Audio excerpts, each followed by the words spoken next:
So LinkedIn can be a great social networking site for your professional life to find employers or clients. But there are 3 things that you should avoid on your profile. So joining me now, we have LinkedIn marketing and sales growth consultant Angela Lynn. Appreciate you coming in. Donald Trump and Snooki, they make a lot of money, but if you act like them on LinkedIn, that's going to really cost you. And did you know that there's over 500,000 LinkedIn users right here in Jacksonville? Well, and we were talking about it earlier. It's like for a while there, you were getting so many requests. They want to connect with you on LinkedIn. Mm-hmm. So even if you didn't feel like you were looking for a job, you felt like, hey, let me get on this just in case it happens. But you want to do it right. So talk about that. You're calling it the Donald Trump terror, which is just talking too much about yourself. Yeah, exactly. So Donald Trump terror is talking just too much about yourself. You know, when people are on your profile, they don't really care about you. They care about what you can do for them. Mm-hmm. So avoid the Trump terror of just talking about yourself.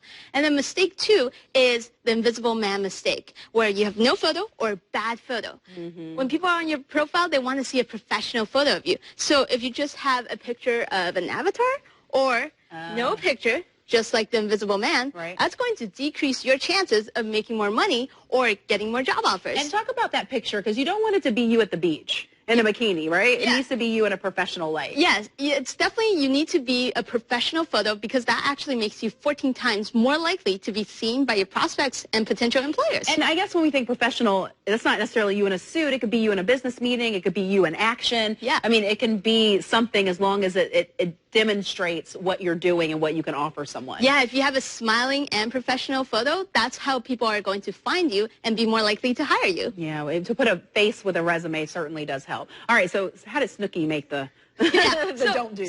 So with Snooki, you know, I call it the Snooki snafu, and it's when you have little or no credibility. You know, Snooki, well, she's famous, but really just for being famous. Right. She doesn't have any expertise in any areas. So when people are on LinkedIn looking for who to hire or who to pay a lot of money to, they want to see a demonstration of what makes you credible. And proof, you know what I mean? So examples of your work as well, right? Yeah. Because otherwise you're like, did you really do that? You know, I'm not quite sure. All right, let's pull up my LinkedIn page.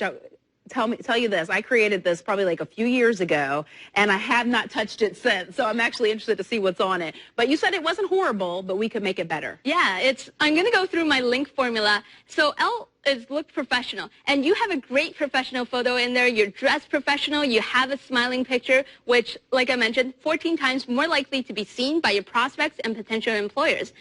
Inspire your prospects and potential employers with cases and stories of how you helped other people. Now, I haven't done that, but you're saying what I could easily do is just add some of my best stories, exactly, links to those, or any writing that I've done. The best TV segments that you have, you can put that on with videos and such. And then I is next step. Or N is next step. And so it's really taking that call to action. You want to include your contact number, email, and website. And what's in it for them? Why should people call you? You need to include that as your next step so that people will really make sure that they contact you and then they can hire you. Okay, and then K is our keywords, title, skills. Is that because when people are searching that you'll come up in that feed? Yeah, so for keywords, for titles, you need to have, let's say, accountant, dog walker, producer, television host. You need to include that and the skills that you have. So television, broadcasting, hosting. You need to include those keywords multiple times throughout your profile so that more prospects and potential employers are going to find you. And interesting enough, you said, you know, you get people reaching out to you, headhunters, even when you don't have it on there that you're looking for a job. You're just attractive by the way you've created your profile. And even when you're not looking, it's not bad to be out there. So Angela Lynn has a training video and a 12-step checklist on askangelalynn.com/profile checklist. We have made it very easy. There's a link on newsforjax.com. You also have a book that's out on the international bestseller list. So thank you for coming in and sharing your